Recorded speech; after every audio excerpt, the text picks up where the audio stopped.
Good morning, Dr. Michael Hardin. How are you? Good. So good to be with you. It is a blessing, brother. Uh, so our connection started, I guess, 11, almost 12 months ago, maybe Yeah. actually 10 months ago, and February. February.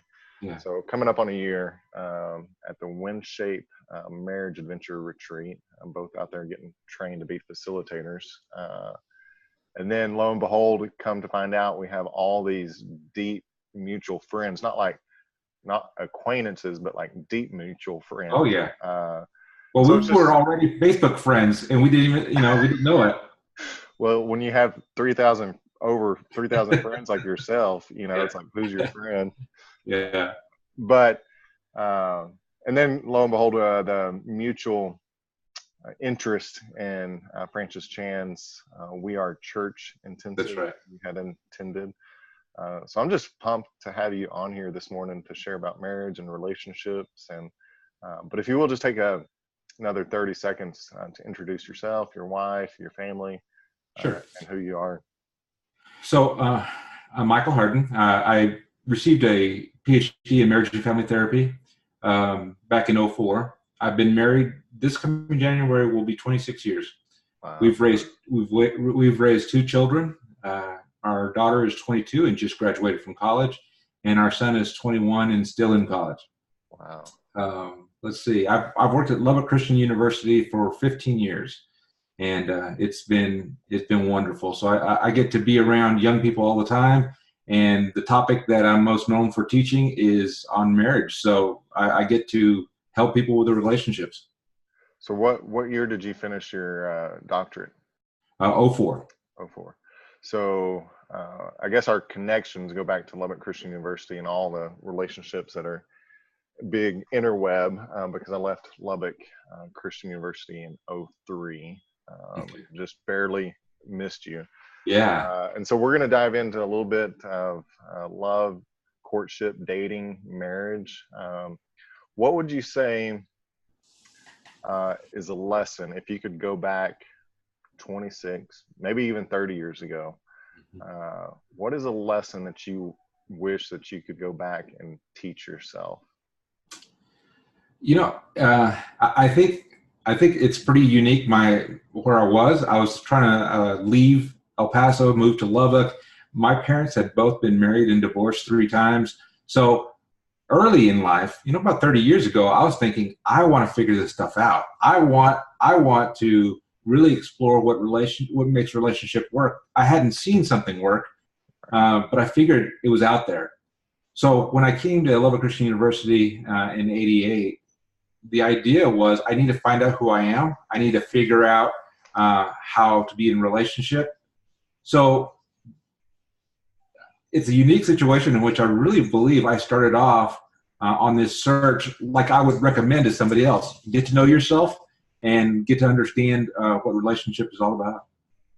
So what would you say, for really anyone, because I think our journeys are unique, whether we figure out our deep passion at 22 or our deep passion at 40. But a lot of times we're shaped and formed by those stories, just like you shared of your parents' divorce. So how can you articulate and help someone walk through the mess, the brokenness of life that ultimately leads them to a passion that you found like yourself? Um, and everybody has a model of some kind, whether it's the model that they want to follow or a model that they want to avoid. Um, but I would definitely tell them to learn from that. A lot of people who have a model that they'd like to avoid run from that instead of learning from it. There's so many things that we can learn even from those models, and it truly is an honor to even those people in your life when you say, you know what, I'm going to take the good that you're able to provide and see if you're not able to honor those stories, even in those mentors that you don't believe gave you the best thing, then you avoid learning the good things that they could have given you as well. So learn from them the good, and be able to take that with you, and be able to also say these are the things I definitely want to avoid, and I'm going to learn how to avoid those. So you bring up an interesting notion of identifying the things to avoid. How else could you unpack that? Because it sounds like in today's culture, right, that we typically run in the opposite direction of things that bring discomfort, versus leaning into, okay, this is uncomfortable, but how can I learn from this, even though this may not be me? But like, how else would you expound on that? Well, in looking at any given situation, certainly you're going to bring yourself into it. How am I experiencing this? I don't like this. As a child, I don't like it when my parents fight. As a child, I don't like the way that I don't feel safe in certain situations. So part of it's going to be yourself. What's your own personal experience? But then you also see other people. I know that I'm a product of the Church of Christ Joy Bus ministry. So the buses would go around the neighborhood to pick up kids and take them to church. And at church, I got to see some families that I was like, oh my goodness, it can happen like that too. So being able to create a contrast and say, okay, you know what? There are some things that my parents are doing right. They do love me, and but the way that they fight, I don't like. So little by little, pulling apart the parts that I really can appreciate. If you can't appreciate the good that even struggling parents gave, then you miss the opportunity to see how you were built. And certainly I have strengths, and some of those strengths came from my parents. Absolutely. Well, and part of my story is a broken home, blended family, and the unique complexities of the holiday, Christmas, Thanksgiving, New Year traditions that we're in, and even how those shape, do I avoid some of these traditions that I don't personally have, or do I try to figure out how do I create these, traditions for my family, Right. So young adults, you're sitting there at Lubbock Christian University. You got a lot of 18, 19, probably up to 28-year-olds, right? That's right. Hanging out around you. Share about this course that you teach every single year. Okay, so Love, Courtship, and Marriage is a 15 weeks. It's taught in a 15-week semester, and I began the semester talking about just what it's like to be single and the gifts of being single. One of the things that Paul talks about in Scripture is just how it's preferable to remain single, just because you can serve God and with all your heart, soul, and mind. But I honestly believe that, and if we don't understand ourselves, then we don't know what we can give, and also are some of our own needs and what we hope to receive. So the first part of the semester is getting to know themselves. We do a Myers-Briggs personality, and we kind of dissect that and help them understand how that affects how they relate. And then we start talking about dating and relationships and why we choose the spouses that we choose, and all the way through the experiences of the first year of marriage and how and what actually destroys relationship, so they can also avoid those things. So is this a class, it sounds like it could be a class that's required, but I don't think Lubbock Christian requires it, do they? It does not. No. So some of the departments use it as an option. You can take general psychology or Love, Courtship, and Marriage because they see the benefits of people being in relationship better. Gotcha. But for most people, this is an elective that they take, and the fact that it fills up every semester for the last 15 years, people see it as something they really want to know more about. So I go back to, oh man, I'm going blank on my name. Life of the Beloved was one of the books I had to read in 1999. Remind me of the psychology professor. He does all this police officer work now. Oh yeah, Dr. Andy Young. Yes, he was my professor and recommended that book. Oh, yeah. But I'm listening to you talk about get to know yourself, right? And I think that was the core of what he was trying to teach me back in 1999. But I would articulate it now as I probably was filled with pride, young, ambitious, had all these dreams. So how do you hold these in tension of trying to encourage someone to discover themselves, but yet they may not really be at a place to discover it? Okay, so that's why I began with the Myers-Briggs. Early in my career, I went and was trained in understanding the Myers-Briggs, and I found some things about the Myers-Briggs that were real helpful. The basic premise is we have certain needs that are going to be natural to us. We have certain behaviors that are going to be natural to us. And unless we're being deliberate, what we end up doing is acting out of what we need, instead of the biblical principle of putting other people's needs in front of our own. But we're not going to know what other people's needs are and how different they can be unless we understand how God made many of us and being different. So just with introvert and extrovert, so many extroverts don't understand how introverts are, and they may even devalue it, and vice versa. Right. And some people just misunderstand that this is about being outgoing or shy, and it's absolutely not about that. Part of it is about how we process information. Some people need a little bit of time to think about what they think before they talk. Some people, extroverts, need to talk to figure out what they think. Man, that is just a basic thing that's really helpful in relationships when you realize you're with somebody that's a little bit different than you. What is their need? Give them time. Or what is their need? They need to be able to talk, not wait 24 hours before they talk about the argument you had. Right, right. So once somebody's in this class, there's a pretty good chance that you're giving them all these tools and resources. Mm-hmm. There's a good chance that they may not realize how to use it or what to do with it probably for another year, 18 months, or maybe 4 years removed from the class. So what does it look like when somebody comes to you in your office, or they call you for marriage counseling, and they think that they're ready to get married, but they're having all these doubts if this is really the right person? Right. How do you walk them through that process? What I tell all of my students, and this is the one mantra that I have throughout the entire class. So at the very beginning, I say this, and all through, and at the very end, do not ignore the red flags. That's it. So there's going to be some things that you want to ask. There's going to be questions you want answered. You want to know certain things about the person that you're going to marry. And oftentimes we really do look for the strengths of the other person. That's what draws us in. Right. But when something looks like a red flag, we tend to avoid that because we're hoping that doesn't pop up very often. And that's what ends up giving people trouble in the end. But if somebody's able to go through the process of looking at the red flags that are in the relationship, and they still say, no, this is the right person for me. I can live with these red flags. Right.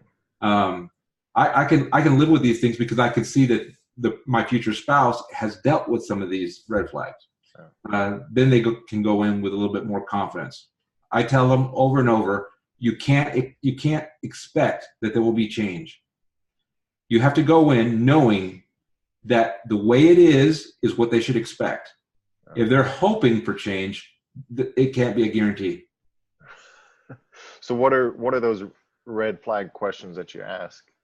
Well, just like in my own personal life, my wife should have been able, before we were married, the red flags she should have seen is both my parents have been divorced 3 times.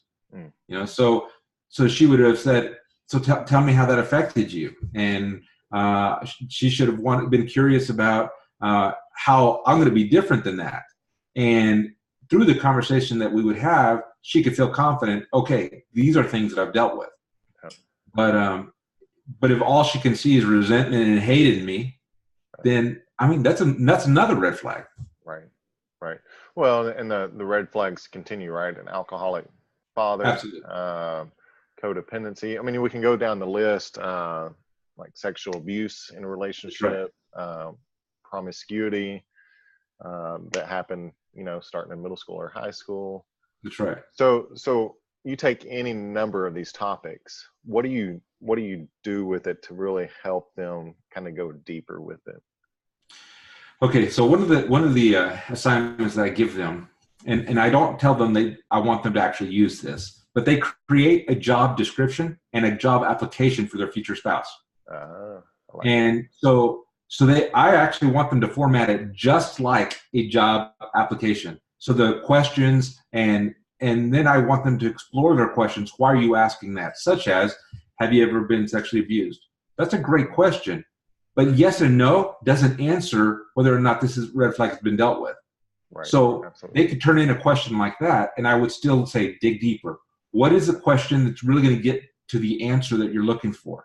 Because if somebody said, have you ever had sex before marriage? Right. A yes and no may not answer their question.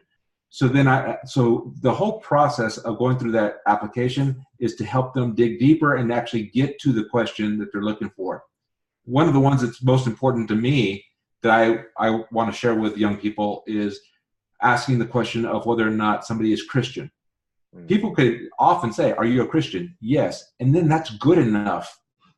And the truth is, people call themselves Christian all the time. Right. What does that actually mean? Right. So I want them to ask, what is the question that you really want to know? And it gets down to people want to say, what's your spiritual life like? What's your relationship with Christ like? Which is a very different question.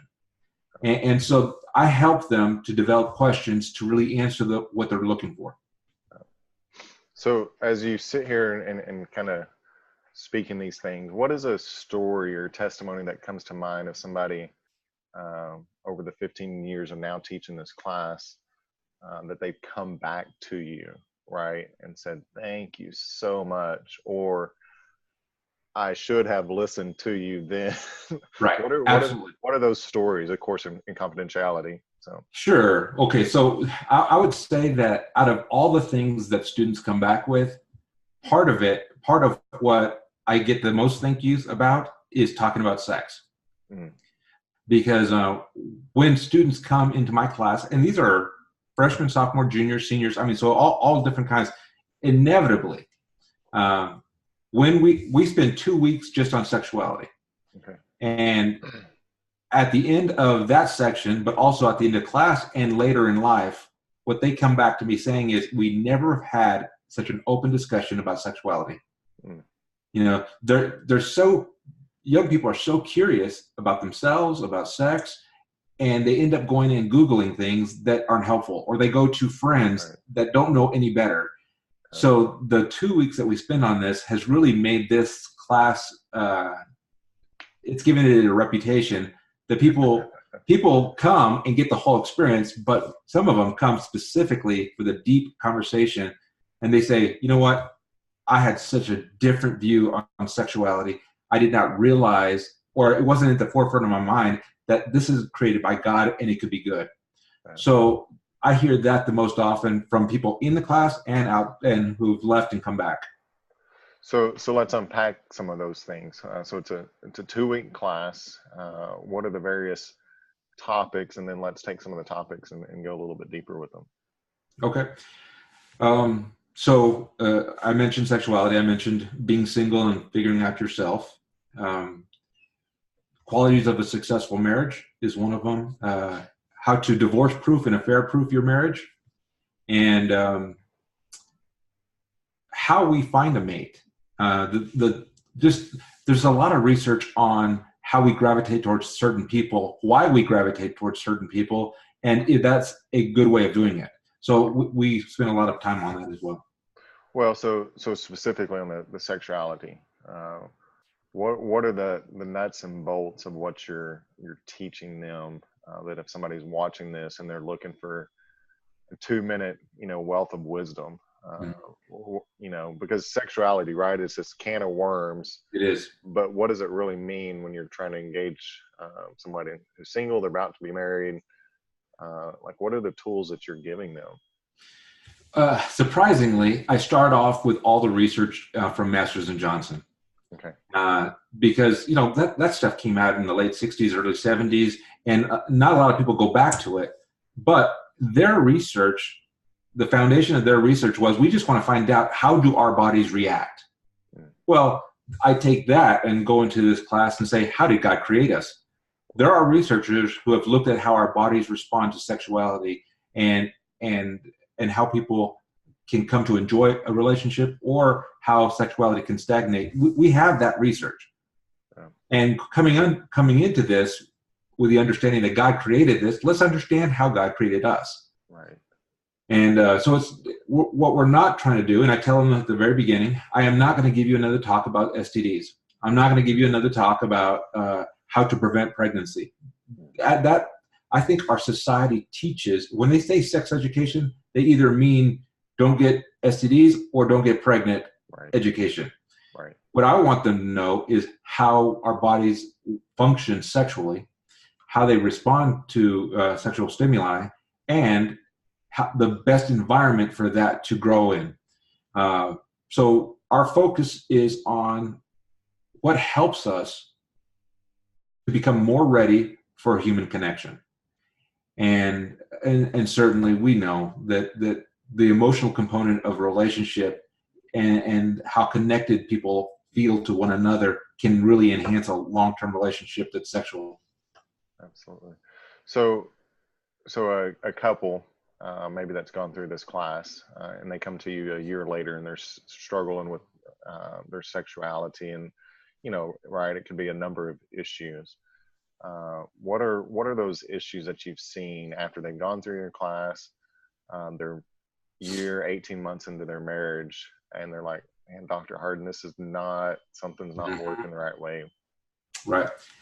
Okay. So I usually there's language that I use that when I start using that language again, they're like, oh yeah, I forgot, because we do. Just like you said earlier, people hear this information, they really buy into it. They like this information. Then they go into the relationships and fall into some of the same patterns everybody does, which is this idea that men are the ones who want sex all the time and women don't, right? That is pervasive in our society. In my Love, Courtship, and Marriage class, every single time I teach it for 15 years, I ask the question at the beginning of the sex section, who in here would like to have a fantastic sex life in marriage? Everybody raises their hands, men and women.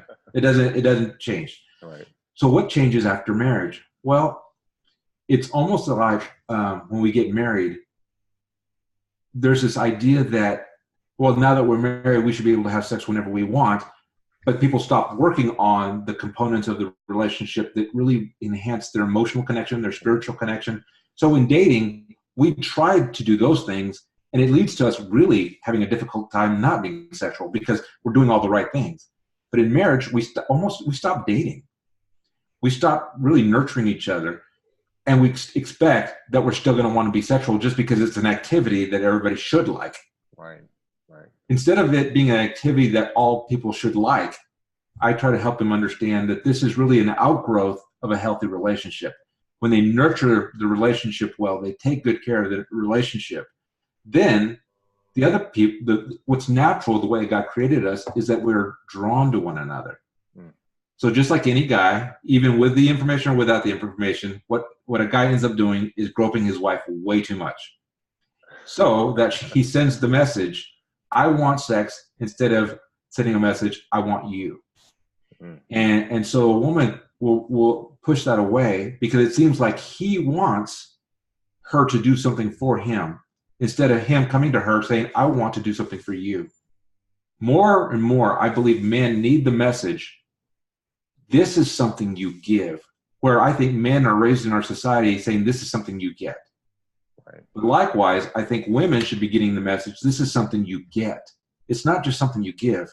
They get raised knowing this is something you give, don't give away too soon, keep it, protect it, but they don't get the message, this is something you eventually you get. Right. So I think sometimes they go into marriage thinking that this is more for him than it is for her.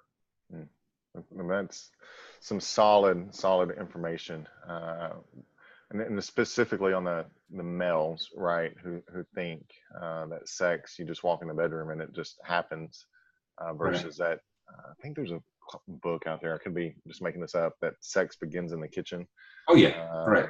And so really some of the basics of sexuality go back to the basics of all human relationships, of just communication, connecting, looking eye to eye with someone, and discerning what those needs are, going back to the Myers-Briggs that you do at the beginning of class.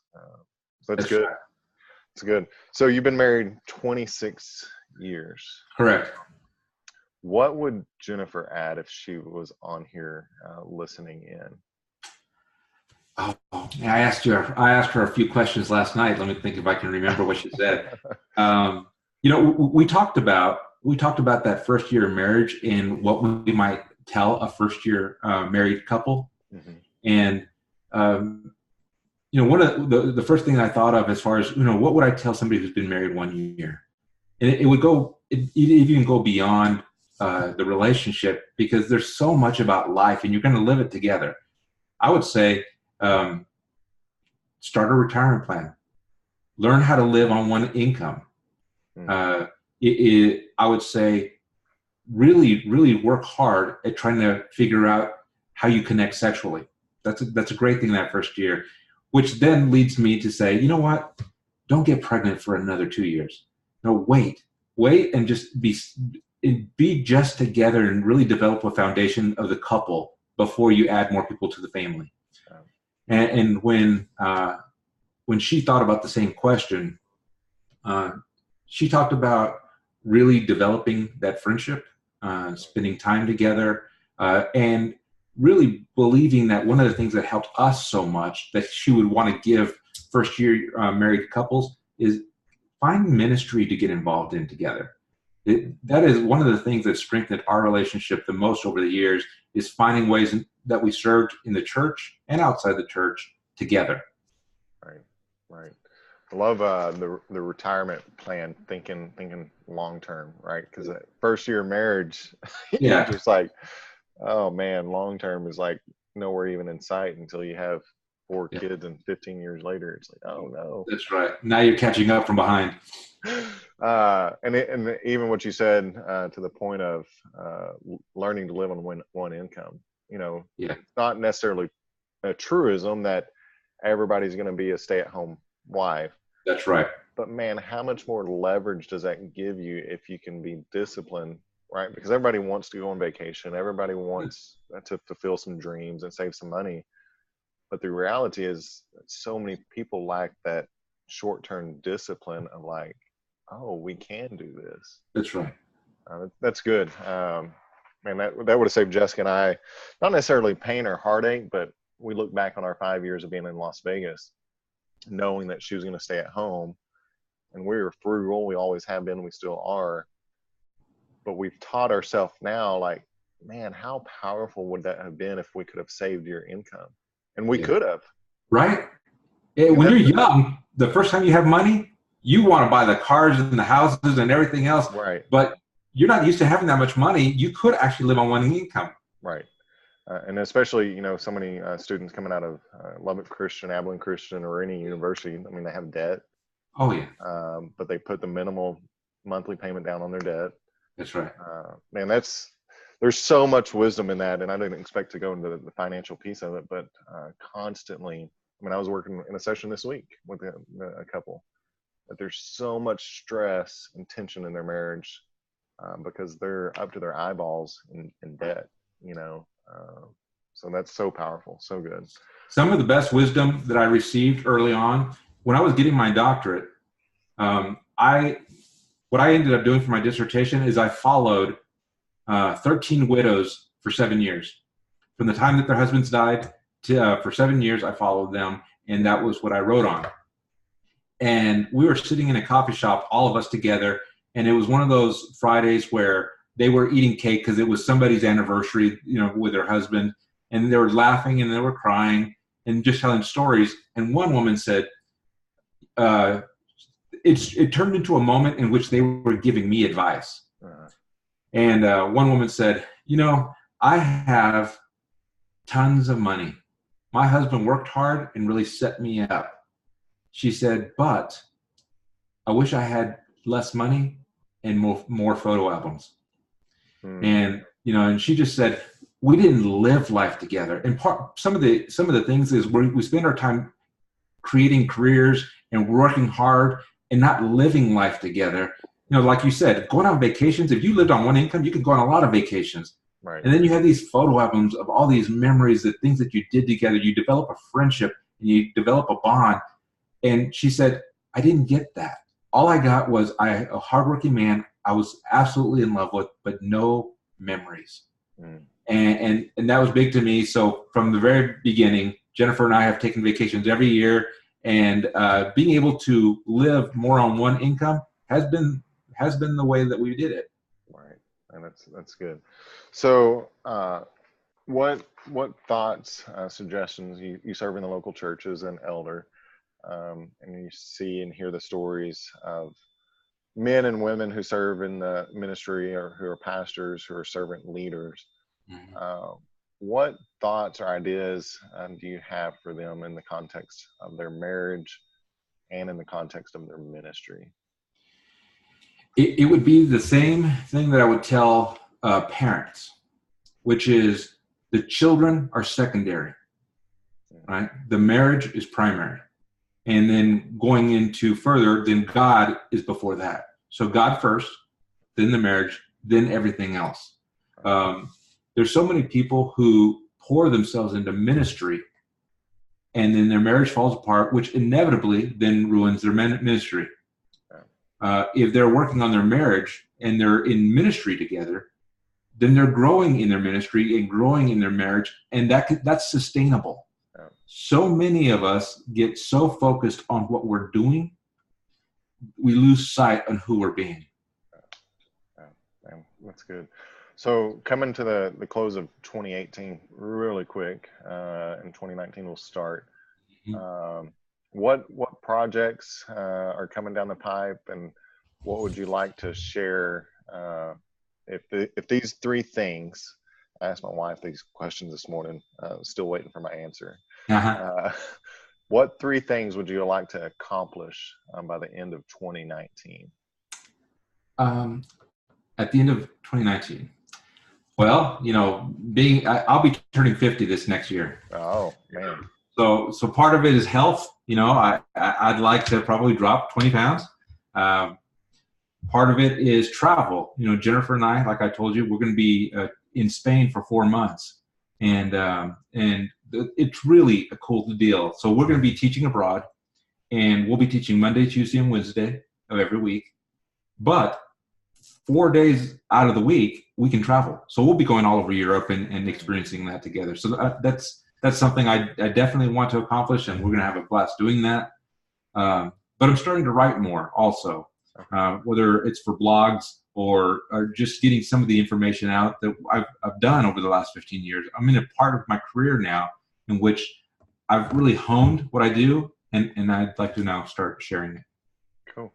So is there curiosity, is there a dream behind the writing? Is this a book that you would like to eventually push out? Yeah, I keep on being asked by clients if I would write a book, and there's certain things that I do talk about that they say it's really helpful, and it'd be really nice to have something in my hands as a reminder. And so I have some handouts that I've developed over the years, but I think it's time for a book. Yeah. Well, cool. Well, thank you so much for your time this morning. You're a blessing to many. How can people find you, and also can you share just briefly about the marriage retreats that y'all do twice a year? Sure. They can Google me. They can Michael Hardin in Lubbock, Texas, and things will pop up. For our marriage retreats, it's image.com is the website. I believe so. I'd have to. It's the Image Retreat, and it is a ministry out of South Plains Church of Christ and Green Lawn Church of Christ. Okay. This has been running now for almost 16 years, okay. And it's a fantastic ministry. We take 26 couples down into Floydale in the canyons. There's a camp there that it's hotel style. We spend 3 nights, 4 days, and really help individuals connect better with their spouses. That's cool. Well, thank you so much, and blessings on the end of the year. And man, I look forward to seeing all your pictures from Spain. Oh man, I can't wait. I'm gonna have such a good time. And Lantz, it was so great to spend some time with you this morning. I hope that we get to have more time, whether it's coffee while we're in Dallas or while you guys are down here. Absolutely. Thank you, brother. Yeah. Oh, stop recording.